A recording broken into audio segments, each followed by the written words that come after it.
हो गया? क्वेश्चन लिख रहा हूँ मैं। अच्छा, ओके, ठीक है ठीक है।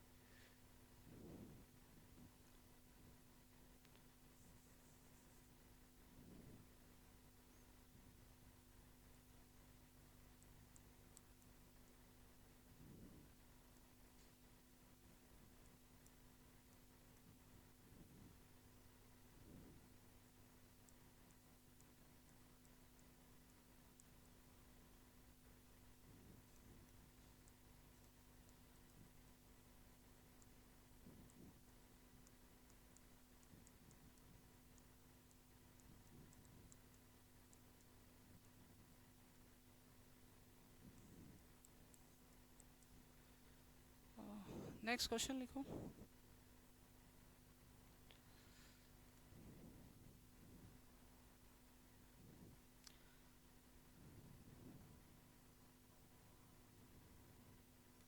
टू पार्टिकल्स,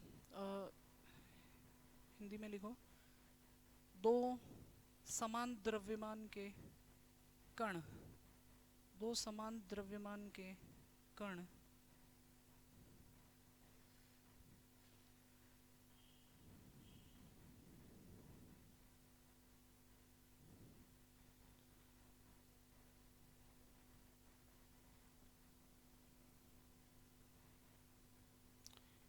एक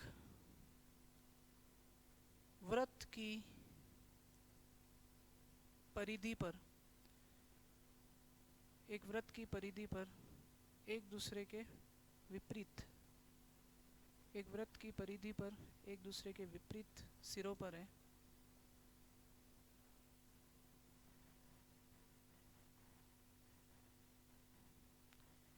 वृत्त की त्रिज्या, वृत्त की त्रिज्या का मान r है।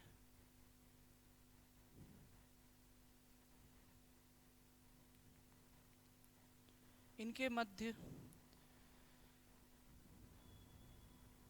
गुरुत्वीय बल, इनके मध्य गुरुत्वीय आकर्षण बल लग रहा है। इनके मध्य गुरुत्वीय आकर्षण बल लग रहा है। तो प्रत्येक कण की चाल का मान होगा, प्रत्येक कण की चाल का मान होगा। आपको इंग्लिश में लिखाना पड़ेगा, लिखिए। Two particles of equal mass go round a circle of radius r। Two particle of equal mass go round a circle of radius r under the action of their mutual gravitational attraction. लिखा? The speed of each particle is, आज English वाले आप ही हो, आज आया नहीं वो। The speed of each particle is, ठीक है। इसके ऑप्शंस थोड़े बड़े बड़े ऑप्शन है, तो अपन डायरेक्ट सॉल्व ही करते हैं। ऑप्शन मैं नहीं लिखा रहा हूँ, या लिखा हूँ ऑप्शन? लिखो, चलो लिखो। Option A, v equal to 1/2r, 1/2r under root 1/gm, g capital है, 1/gm, 1/gm। नेक्स्ट लिखो b, v equal to root gm/2r, root gm/2r। c लिखो v equal to 1/2 root gm/r, और d होगा v equal to root 4 gm/r, root 4 gm/r। Try करोगे आप?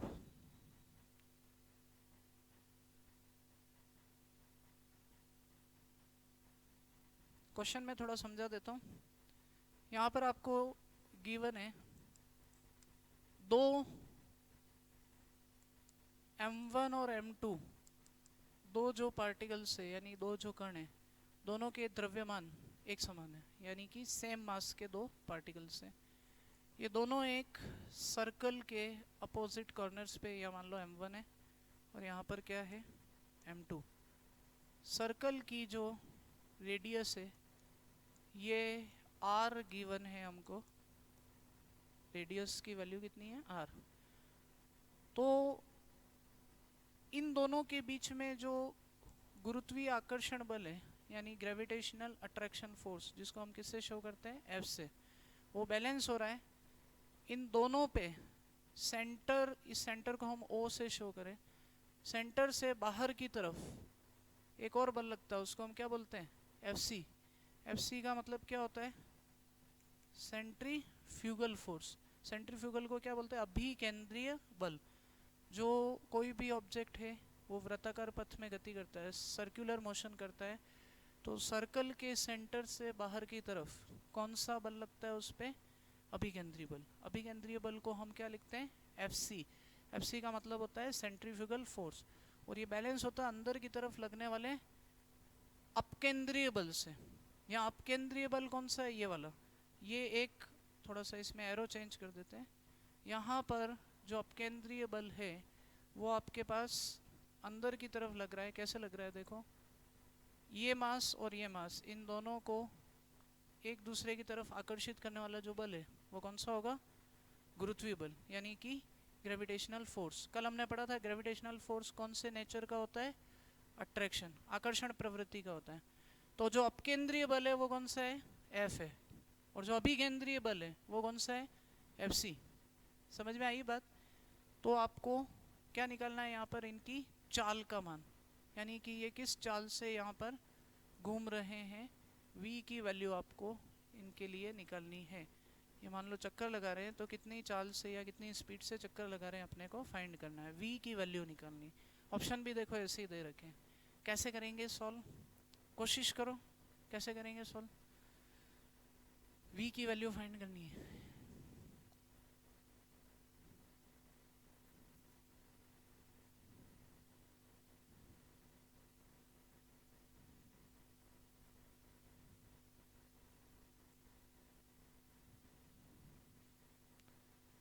चलो ऐसे ही मुझे डायरेक्ट बताओ कैसे करेंगे सॉल्व। एनीवन?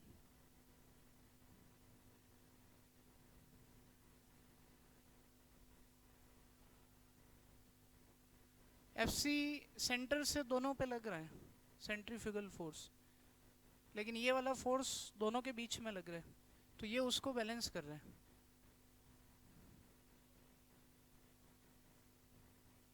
FC लेंगे, इंडिविजुअल पार्टिकल के लिए पूछा है, प्रत्येक कण के लिए है ना, तो प्रत्येक के लिए FC ही आएगा। कैसे होगा, कैसे करेंगे देखो, कोई भी चीज घूमती है, पंखे की ब्लेड घूम रही है, तो घूमते हुए इसका जो केंद्र होगा सेंटर, उससे बाहर की तरफ कौन सा बल लगेगा अभिकेंद्रीय बल, उसको हम क्या बोलते हैं सेंट्रीफ्यूगल फोर्स। अंदर की तरफ जो फोर्स लगेगा उसको बोलते हैं अपकेंद्रीय बल। कोई भी चीज जब घूमती है, रोटेशनल मोशन करती है, तो हमेशा सेंटर से बाहर ये वाला फोर्स लगता है, इसको अभिकेंद्रीय बल कहते हैं। प्रत्येक गोले की चाल बोल रहा है ये, यानी स्पीड ऑफ ईच मास। तो यहाँ पर आपके पास FC जो होगा, ये जो अभिकेंद्रीय बल होगा, ये बैलेंस होगा किससे, F से। F को क्या बोलते हैं गुरुत्वीय बल। चलो मैं लिख देता हूँ, FC को क्या बोलते हैं अभिकेंद्रीय बल, ये आपने पहले भी पढ़ा सुना होगा। और F को हम बोलते हैं गुरुत्वीय बल, gravitational force and centrifugal force. ठीक है, अब FC का फॉर्मूला क्या होता है mv²/r, और F का फॉर्मूला क्या होगा, इन दोनों के बीच में टोटल डिस्टेंस यानी कि कुल दूरी r + r, कितनी हो गई 2r हो गई। तो अपने पास फॉर्मूला क्या होता है g m1 m2/r², तो ये क्या आएगा gmm/2r का होल स्क्वायर। इसको सॉल्व करेंगे तो M V square by R, G M square by 4 R square. अच्छा, आर को हम यहाँ एक ही जैसा ले लेते हैं, मैंने स्मॉल आर लिख दिया है, इसको हम कैपिटल आर से ही शो करेंगे दोनों साइड में, ठीक है, यहाँ भी। तो अब अपने पास आर से ये आर स्क्वायर क्या हो गया, कैंसिल हो गया, और एक मास से ये मास का स्क्वायर भी क्या हो गया, कैंसिल हो गया। तो अपने पास वैल्यू क्या बचेगी, V square is equal to G M upon 4r, और इस पे आप स्क्वायर हटाओगे पूरे पे रूट लगेगा, 4 का तो रूट हो जाएगा 1/2, और इसका रूट नहीं हो रहा है, तो ये वैल्यू क्या आएगी, root G M upon R. कौन सा ऑप्शन है उसमें, सी वाला ऑप्शन है, तो अपना आंसर कौन सा होगा, सी वाला ऑप्शन राइट होगा। समझ में आ गई बात, क्वेश्चन क्लियर सबको, रिपीट तो नहीं करना है, नोट कर लो। क्वेश्चन देखो, लैंग्वेज जो लिखी होती है ना, वो लैंग्वेज पढ़ के उसके ऊपर ही अपने को फर्स्ट स्टेप बनानी होती है, उसके बाद फिर अपने आप सॉल्व हो जाता है।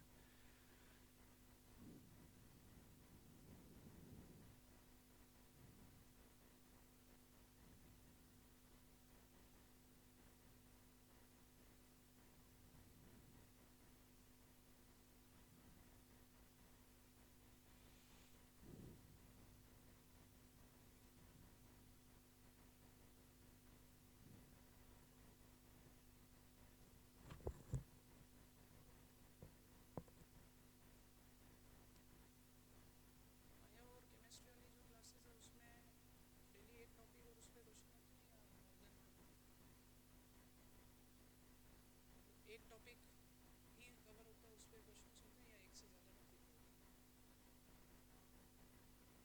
2-3 दिन लग जाते हैं, और बाकी छोटे हो तो 1-2 दिन में पूरा क्वेश्चन भी होता है।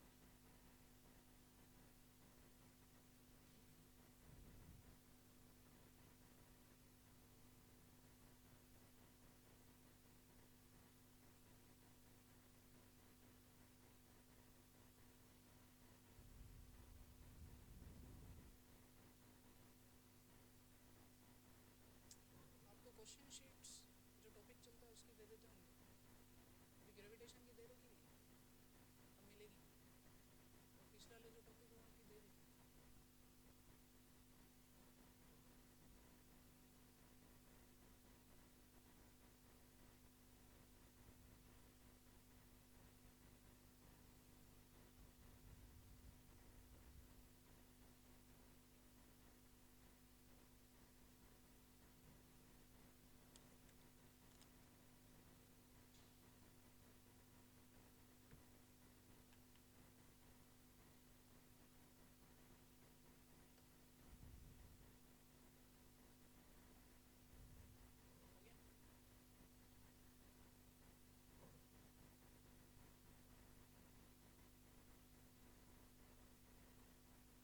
चलें आगे चलें, लिखो नेक्स्ट क्वेश्चन।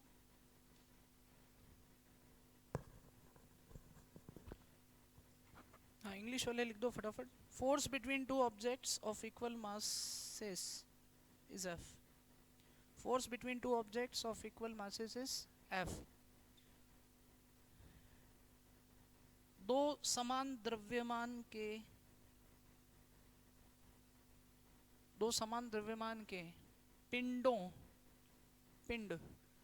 पिंडों के मध्य बल का मान F है। If 25% of mass of one object, लिखा,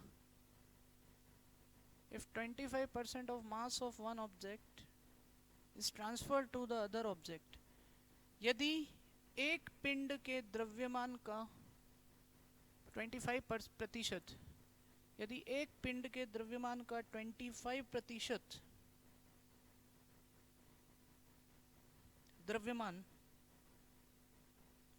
अन्य पिंड को स्थानांतरित कर दिया जाए, अदर ऑब्जेक्ट तक लिखा, then the new force will be, अन्य पिंड को स्थानांतरित कर दिया जाए तो नए बल का मान होगा तो नए बल का मान होगा option A F/4, B 3F/4, C 3F/4, C 15/16F, 15/16F और D F।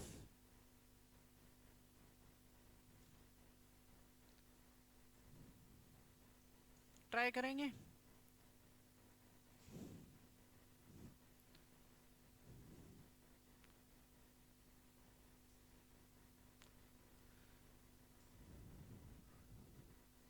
हमको यहाँ गिवन है, क्वेश्चन समझ लेते हैं अपन। दो समान द्रव्यमान के कण हैं, दोनों के द्रव्यमान को, मास को हम m मान लेते हैं, और दोनों जो कण हैं, इन दोनों कणों के बीच में जो बल लग रहा है ये एक दूसरे से कुछ डिस्टेंस पर है। जो भी दूरी है वो हमको नहीं दे रखी है, तो उस दूरी को यानी डिस्टेंस को हम क्या मान लेते हैं, r मान लेते हैं। दोनों के बीच में जो फोर्स है, बल, इस बल को हमने क्या मान लिया, F मान लिया। अब यहाँ पर लिखा हुआ है कि अगर फर्स्ट वाले का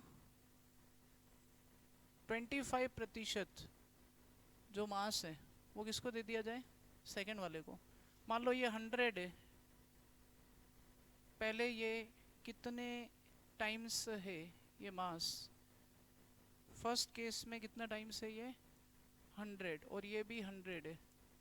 तो अब इसमें से 25% उसको दे दिया, तो ये कितना हो जाएगा 125 m, और यहाँ से 25 कम हो गया तो ये कितना बचेगा 75 m बचेगा। दोनों के बीच में डिस्टेंस को नहीं बदला है, दूरी को वही रखा हुआ है। दूरी को क्या रखा हुआ है, r ही रखा हुआ है।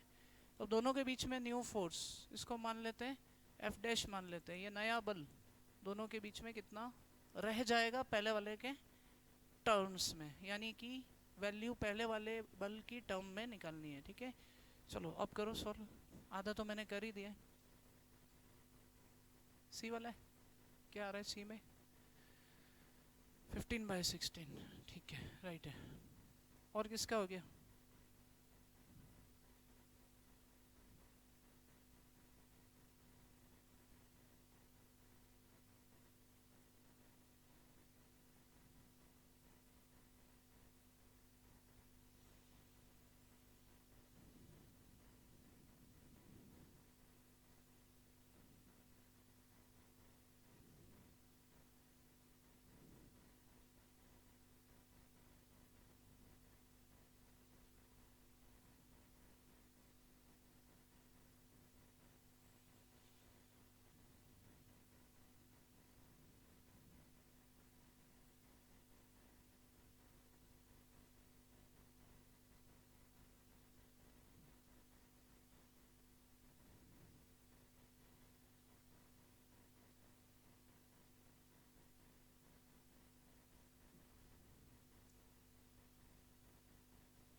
और किसका हो गया सॉल्व।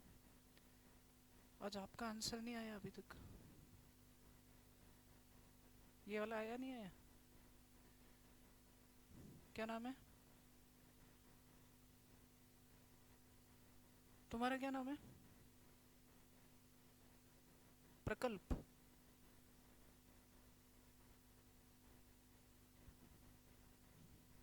चलो देखो, फर्स्ट वाले केस में क्या होगा फॉर्मूला बताओ, F इक्वल टू, फर्स्ट वाले केस में F is equal to G, M1 क्या है 100 m, M2 क्या है 100 m, दोनों के बीच में डिस्टेंस को हमने क्या मान लिया, r² मान लिया। ये एक इक्वेशन बन गई, ठीक है। अब सेकंड वाले केस में एफ डैश क्या होगा, जी कितना आएगा 75 m, और इधर से आ जाएगा आपके पास 125 m, और डिस्टेंस क्या होगी आर स्क्वायर।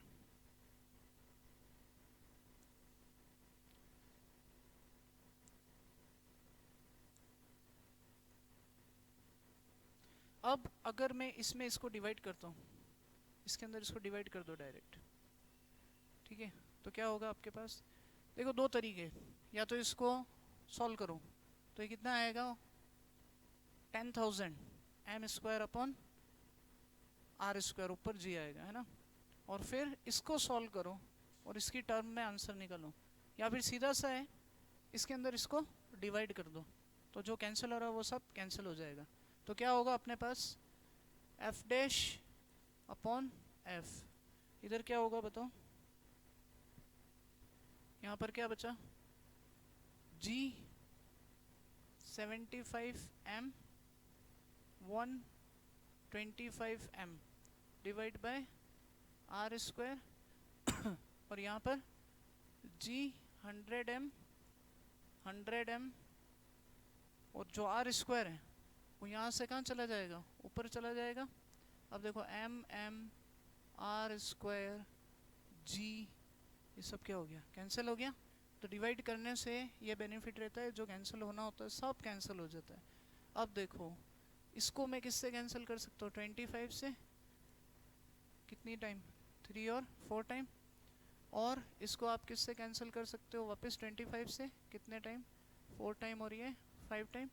तो ये वैल्यू क्या आएगी हमारे पास 5 × 3 15 अपॉन 4 × 4 16, इधर क्या आ रहा है एफ डैश, और एफ को उधर ले जाओ, ये आंसर डायरेक्ट ही आंसर निकल गया आपका। कौन सा आंसर आ रहा है, सी वाला, ठीक है, आ गया समझ में,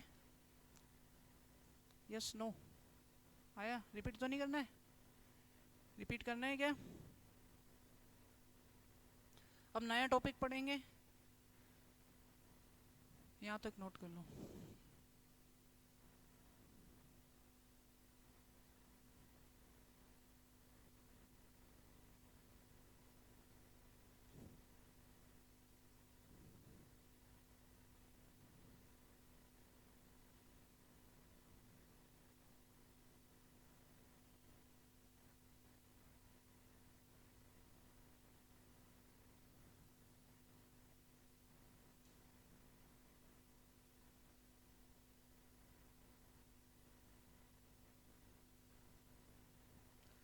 थोड़ा स्पीड से नोट करना।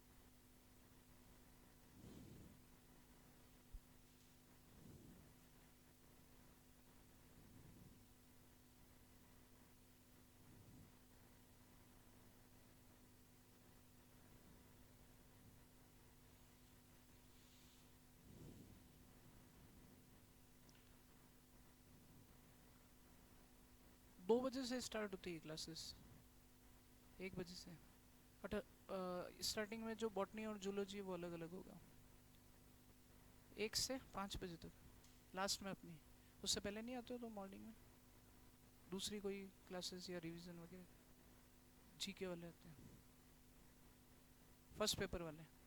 कौन कौन आता है सुबह, जीके कौन पढ़ाते हैं, नाम क्या है सर का, अच्छा वो अलग अलग टॉपिक अलग अलग टीचर कवर कराते हैं।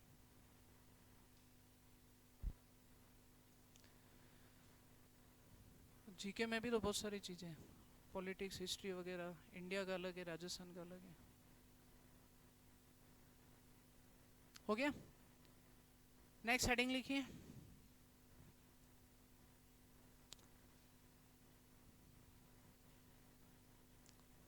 स्मॉल जी, जो गुरुत्वीय त्वरण होता है, एक्सेलरेशन ड्यू टू ग्रेविटी, छोटा वाला जी।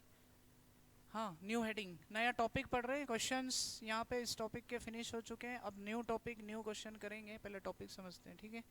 तो लिखिए, यहाँ से देख के लिखो।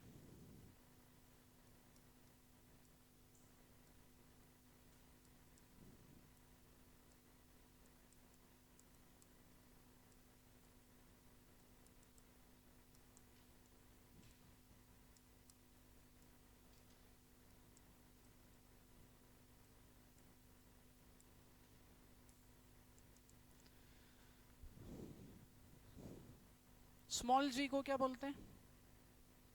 गुरुत्वीय त्वरण। वैल्यू कितनी होती है? 9.8 मीटर पर सेकेंड स्क्वायर। और कैपिटल जी को क्या बोलते हो? ये हो गया आपका 9.8। कैपिटल जी को क्या बोलते हैं?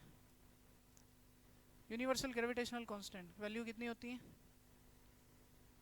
6.67 10 power -11 newton metre square upon kg square. अब हमको इन दोनों में अलग अलग फॉर्मूले समझने, दोनों के अंदर कोई वैल्यू हमको गिवन है, उसको दूसरी वैल्यू में कैसे कन्वर्ट करते हैं ये देखना है। तो एक यहाँ पर हम डायग्राम कंसीडर करते हैं। जैसे मान लो ये अर्थ है, पृथ्वी। पृथ्वी का जो द्रव्यमान है वो कितना होता है? Capital M. अब यहाँ दो एम आएंगे, एक तो आएगा कैपिटल और दूसरा आएगा स्मॉल। कैपिटल एम को क्या बोलते हैं? पृथ्वी का द्रव्यमान, मास ऑफ अर्थ। बोलो साथ में, रिपीट बोलते रहना है ना आपको, बिल्कुल साइलेंट नहीं बैठना है। साइलेंट बैठेंगे दिमाग फतेह सागर चले जाएगा, तो दिमाग को यहीं पे रखना है, ठीक है। तो कैपिटल एम को क्या बोलते हैं? Mass of earth. किसी को पता है कितना होता है पृथ्वी का द्रव्यमान? बोलते रहने से दिमाग यही रहेगा, नहीं तो मेंटली हम इधर उधर घूमने चले जाएंगे, ठीक है। तो m की वैल्यू क्या होती है बताएं? नहीं पता है? 6 × 10 पावर 24 kg, ठीक है। पृथ्वी का द्रव्यमान कितना होता है? Mass of earth. अब आपको ये याद रखना है, ठीक है। अच्छा, रेडियस ऑफ अर्थ पता है? पृथ्वी की त्रिज्या, ये क्या है? r। r यानी कि रेडियस ऑफ अर्थ। कितनी होती है पृथ्वी की त्रिज्या? r को हम बोलते हैं पृथ्वी की त्रिज्या। अब ये मैं बार बार नहीं लिखूंगा, अभी लिख रहा हूँ पहली बार, क्योंकि नहीं लिखूंगा तो आगे हमको पता ही नहीं पड़ेगा r क्या m क्या है ना। तो अभी मैं एक बार लिख रहा हूँ, आपको याद रखना है m क्या होता है, r क्या होता है, वैल्यू क्या होती है ना। बार बार अपन इस चीज़ को लिखेंगे नहीं। तो r की वैल्यू क्या होती है? इसको क्या बोलते हो आप? Radius of earth. क्या होती है वैल्यू बताओ? रेडियस ऑफ अर्थ कितना होता है? नहीं पता? बहुत कॉमन वैल्यू है, 6400 किलोमीटर। कितनी होती है? 6400 किलोमीटर। लेकिन हम किलोमीटर तो लेते नहीं है किसी क्वेश्चन में, अपन क्या लेते हैं? मीटर लेते हैं। तो मीटर में ये क्या होता है? 6.4 × 10 पावर 6 मीटर। आपको क्वेश्चन में जो वैल्यू लेनी है ये वाली, वो नहीं आएगी। एक्चुअल में वो होती है, मीटर में लिखते हैं। कितना लिखते हैं? 6.4 × 10 पावर 6। यहाँ तक आया समझ में? अब यहाँ पर एक और पार्टिकल है, उसका मास कितना है? Small M. मैंने बोला था 2 एम आएंगे। तो ये कण बहुत कम मास का है, स्मॉल मास का है, तो उसको हमने क्या लिखा? स्मॉल एम लिखा। और ये बहुत हेवी मास है। ये कितना मास है? 6 के आगे 24 बार। कितने जीरो लगा रहे हो? 24 बार। अब उसको काउंट ही नहीं कर सकते हो, इतना हैवी मास हो गया ये, ठीक है। तो यहाँ पर ये जो पार्टिकल है ये एक लाइट मास का पार्टिकल है। दोनों के बीच में दूरी कितनी है? r। अच्छा, इसका जो वेट होगा, वेट क्या होता है? mg होता है। वेट किसी बॉडी का किधर लगता है? डाउनवर्ड लगता है, वर्टिकली डाउनवर्ड। वेट की डायरेक्शन किधर होती है? Vertically downward. और इसको बैलेंस करेगा इन दोनों के बीच में लगने वाला जो ग्रेविटेशनल फोर्स होगा, उसको हमने किससे शो कर दिया? F से। तो यहाँ पर दोनों पार्टिकल के बीच में जो गुरुत्वीय बल होगा, इसको हमने F को क्या लिखा है, गुरुत्वीय बल। ये किसके बराबर है, इस कण के भार के। कण का भार, भार क्या होता है, एक टाइप का बल होता है, it is a weight. Weight को वेट फोर्स बोलते हैं। वेट के आगे फोर्स वर्ड लगता है, पता है आपको।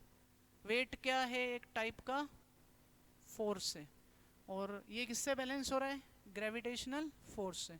अब दोनों को हमने बैलेंस कर दिया, बोलो इसकी वैल्यू क्या होगी, इन दोनों के बीच में फोर्स कितना लगेगा, G m1 m2 upon R square.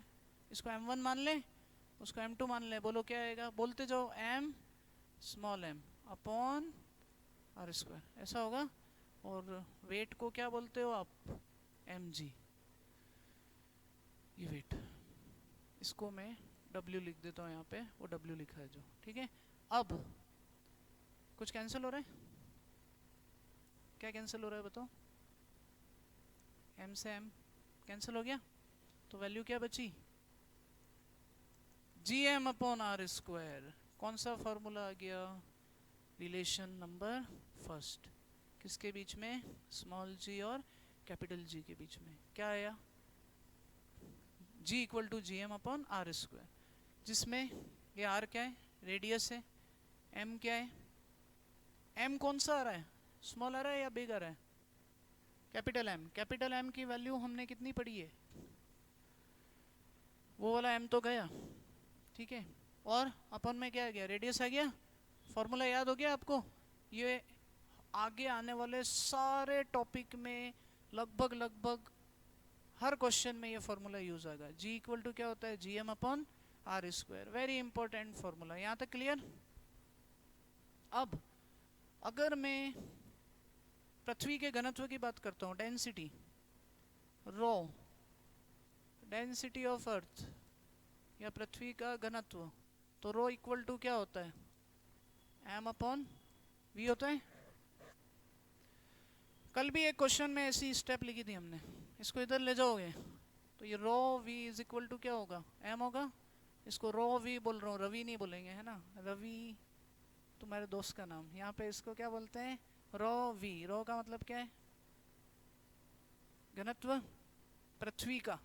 किसका घनत्व है ये, पृथ्वी का। डेंसिटी ऑफ अर्थ, और v को क्या बोलते हैं, किसका वॉल्यूम, पृथ्वी का। सब पृथ्वी की बात हो रही है यहाँ पे, एक ही चीज है, कौन है, पृथ्वी। जितने भी टॉपिक हैं वो किसको लेके बनाए हुए हैं, पृथ्वी को लेके बनाए। हम जितना भी डेटा लेंगे किसका लेंगे, पृथ्वी का लेंगे। समझ में आई बात। रेडियस भी किसकी लिखी, लेकिन सब प्लेनेट की रेडियस, डेंसिटी, मास अलग अलग होते हैं। ये तो पृथ्वी के लिए है। फॉर्मूले किसको लेके बनाए हुए हैं, अर्थ को लेके। लेकिन आपको किसी क्वेश्चन में जुपिटर के लिए दिया, यानी कि आपको बृहस्पति के लिए दिया, अलग अलग ग्रह हैं, तो उनके लिए आपको वैल्यू अलग दे रखी होगी। तो जो दे रखा है वो लेना है, वो याद करने की जरूरत नहीं है। याद आपको जो रखना है वो मैंने लिख रखा है। यहाँ तक क्लियर। अब वॉल्यूम क्या होता है, 4/3πr³ होता है। तो मैं ये वैल्यू अगर यहाँ रख देता हूँ, m की ये वैल्यू मैंने यहाँ रखी, तो बोलो g इक्वल टू क्या आएगा, g/r²। m की वैल्यू क्या है, रो इंटू, और v क्या होता है, 4/3πr³, या r² से r³ कट, नया रिलेशन आ गया, 4/3πr रो g, सेकेंड रिलेशन। इसको मैंने आगे पीछे लिखा है, कुछ नहीं किया। मल्टीप्लाई में लिख सकते हो। क्या है फॉर्मूला बोलो, 4/3πr रो g। पाई की वैल्यू कितनी होती है, 3.14 या 22/7। कितनी बार हमको ये वैल्यू याद होती है, पाई की वैल्यू भूल जाते हैं। आर की वैल्यू क्या होगी, सामने कहीं लिखा है आर, इसलिए मैंने कहा याद रखनी है। कितनी है वैल्यू,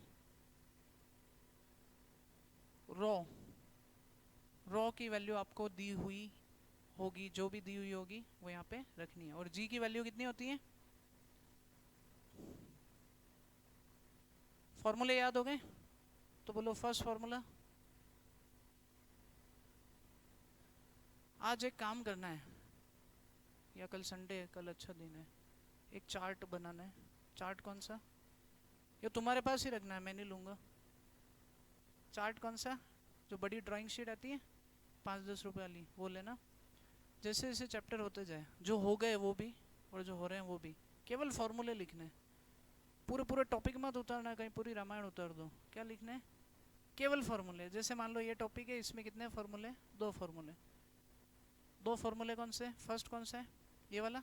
सेकंड ये वाला। ज़्यादा से ज़्यादा तुम और लिखना चाहो तो क्या लिख सकते हो? ये लिख सकते हो याद करने के हिसाब से, और ये लिख सकते हो, वैल्यू लिख सकते हो। समझ रहे हो? वैल्यू और फॉर्मूला, बस। थ्योरेटिकल पार्ट, डायग्राम इतना बनाने की जरूरत ही नहीं है, केवल वैल्यू और फॉर्मूला उसको बना के लिख के और अपने स्टडी टेबल पे चिपका दो। और डेली 5-5 फॉर्मूले पढ़ते रहो। पढ़ना है, न याद करना है न रटना है, पढ़ना है। जैसे जनगण मन कभी याद किया गया? कभी याद है? वैसे इसको क्या, अच्छा याद कैसे हो? रेगुलर सुना, 1 बार 2 बार 3 बार 10 बार 20 बार, अपने आप याद हो गया। तो इसको भी क्या करना है? रीड करना है। तो उससे क्या होगा आपको? बिना याद किए वो फॉर्मूला एकदम से, मतलब जैसे ही क्वेश्चन आएगा फॉर्मूला निकल के आ जाएगा कि यहाँ पे ये लगेगा। दिमाग पे वजन डालने की जरूरत ही नहीं पड़ेगी। ये करके देखना, अपने आप कॉन्फिडेंस बढ़ जाएगा। ठीक है? पीछे वाले बॉयज बोलते नहीं है। समझ में आ रहा है मैं क्या बोल रहा हूँ? आपको आ रहा है समझ में? तो आज आप ये सब करके देखेंगे 1-2 दिन में, आराम से 1-2-3 दिन में बनाओ करके, इसको बना के चिपका दो। 5-5 फॉर्मूले देखो, अपने आप तुम बोलोगे कि सर अब मेरे को क्वेश्चन में मेरे को यूँ पता पड़ जाता है कौन सा फार्मूला लग रहा है। सबसे बड़ी दिक्कत हमारी आती है फार्मूला कौन सा लग रहा है। आधे क्वेश्चन में हम यहीं उलझ जाते हैं कि फार्मूला कौन सा लग रहा है। फिर फार्मूला लगाने के बाद में अगर मल्टीपल कॉन्सेप्ट लिंक है तो वो भी दिक्कत आती है। तो वो सब दिक्कत ख़त्म हो जाएगी जब हमको पता रहेगा एक एक फार्मूला, कौन सा फार्मूला कहाँ से कहाँ पे लिंक है। ठीक है? ये करके देखेंगे। तो बोलो फार्मूला नंबर फर्स्ट क्या आ रहा है? Gm/r²। सेकंड क्या आ रहा है? बोलते नहीं हो तुम लोग। सेकंड क्या आ रहा है? 4/3 पाई r रो g। चलो इसको यहाँ तक नोट करो, फिर आगे देखते हैं।